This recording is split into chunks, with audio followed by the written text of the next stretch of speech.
Your Uber ride could be 80% cheaper in the future. Let's talk about it.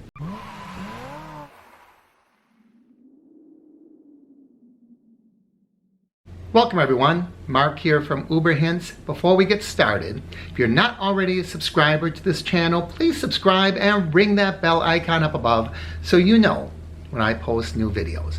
I've been gone for a few days. I was down in Chicago. Don't ask me why. I guess I was feeling a sense of self-loathing.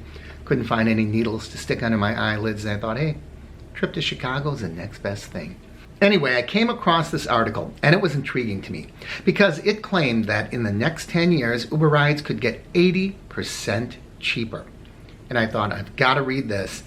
I think it's just crazy. This comes to us from Business Insider. And there are just so many aspects of this that don't make sense to me. As is, Uber can't turn a profit with what they're charging now. How could they drop rates by 80%? Let's take a look. Uber and Lyft are worth a combined $84 billion. And I thought that was an interesting way to start, especially since Uber was initially indicating a value of $120 billion alone by themselves. Anyway, after their massive initial public offerings this year, but that's only a fraction of what the UBS, now we're talking UBS, the bank, of what UBS estimates the global robo-taxi market can grow by 2030. So there you have it. They're claiming what's going to allow Uber rides to drop by 80% are going to be self-driving cars. Absolutely crazy, but let's give them a fair chance. Let's see what their argument is to make such a prediction. The bank's evidence lab ran an evidence lab. Doesn't that sound like a cool place to work? I'm working at the bank's evidence lab. I'd like to take a peek inside the evidence lab. Ran a massive simulation model to estimate the future of ride-hailing in New York City and the impact robo-taxis could have on the space. So this is limited just to New York. But still, you know, that's a pretty big market. It says their conclusions point to a $2 trillion.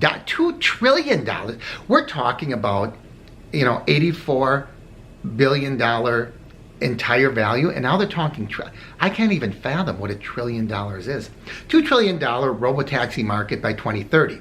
For consumers and riders, perhaps the biggest takeaway of the real-time simulation is that fares could drop significantly over the next decade by as much as 80%, meaning even more competition between car rides and public transportation. There is no way that Uber can drop 80%. When you think how little people are paying for rides already, to drop to 80%, last week I did a story about that local personality that got kicked out of the Uber, and he was talking about his ride being $7. Now, what if you would knock off 80% of that? You're talking about $1.20 for a ride, or $1.40, whatever. I can't imagine that could ever happen. Anyways, let's go on because it gets sillier. Now, this is a quote. You know that there is, I always point this out because I know some of you want to make your voices heard, and there is a structure to press releases. And here comes our quotable quote. The average fare paid by passengers could fall by more than 80% and become cheaper than a metro ticket, the team of analysts wrote in their lengthy report to clients published on May 22nd. In such a scenario, the robotaxi fleet would still generate a healthy profit margin of more than 30%. That's good news for Uber and Lyft. I would say so, which are still heavily in bed. Boy, was that a Freudian slip, are heavily in the red as they continue to grow. But more bad news for public transportation systems. Multiple studies have already shown that ride-hailing services are quickly siphoning off users from trains and buses. No kidding. Who wants to ride a subway when they can sit in the comfort of their own vehicle? I don't mean a vehicle you own, but a private car. You're in a nice big old back seat and you don't have all the hustling and bustling and jostling and the smell of urine and everything else associated with public transportation. Autonomy can also help Uber and Lyft cars increase a complicated but closely watched measure known as utilization rates. Now, here's where it gets interesting. I don't know what their analyst lab thinks Uber driving is all about, but this is really intriguing what we're about to talk to here. This fraction for a time a car actually spends carrying a fare-paying passenger was the core of Lyft's lawsuit to change New York City's minimum wage rules for ride-hailing drivers, which it lost in early May. Now, here comes a quote from UBS. The utilization rate of robo-taxi fleet would reach 50% over a 24-hour shift. So what they're saying, if that car's on the road 24 hours, 12 of those hours, someone's going to be in that car paying passenger. That's twice as high as Uber Lyft's utilization rates today and 10 times higher than a private car. Here is the problem. If Uber has, and let's just go by the numbers they're giving, Uber has a robo-car, a robo-taxi, an autonomous car, call it what you want, on the road for 24 hours. Whether they have someone in that car 1 hour, 12 hours, 24 hours, Uber is paying the upkeep, the maintenance, everything on that car for that entire 24 hours. Uber is invested.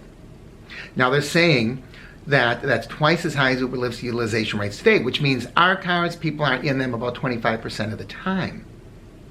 But Uber is paying nothing out of that 25%. You hear what I'm saying? Uber, their only concern is when someone is planting themselves in the seat of our car. Everything else is absorbed by us. So Uber is paying absolutely nothing. And that's a flaw in their thinking. I don't see how they say, well, it's going to maximize the vehicle use. So what? Uber doesn't really care. Why would they care how many hours I'm out on the road? All they care about is the time that someone's in my car getting an actual ride. So I don't see how they think that this is going to drop rates at all, because I think this is the cheapest model they have right now from what we're doing, because we are taking all the costs, all the expensive insurance, maintenance, gas, the whole thing. Uber is just, taking a percentage of a fee, and that's it, and running an app. Once they have to pay for the entire vehicle, the insurance, the upkeep, the maintenance, have the car on the road, any traffic violations they get into, anything at all, they're paying for all of that. And they have to pay for that based on the time someone's sitting in the car. So I think that this is really flawed. But it goes on to say, first we have to wait for the inflection points. They're kind of backing off a little bit here. As the world slowly evolves to the self-driving, there will be decades where companies must manage human drivers alongside their eventual robot replacements. I don't think it's going to happen. But once the inflection point is reached, we believe the growth rate for robotaxi adoption will be steep.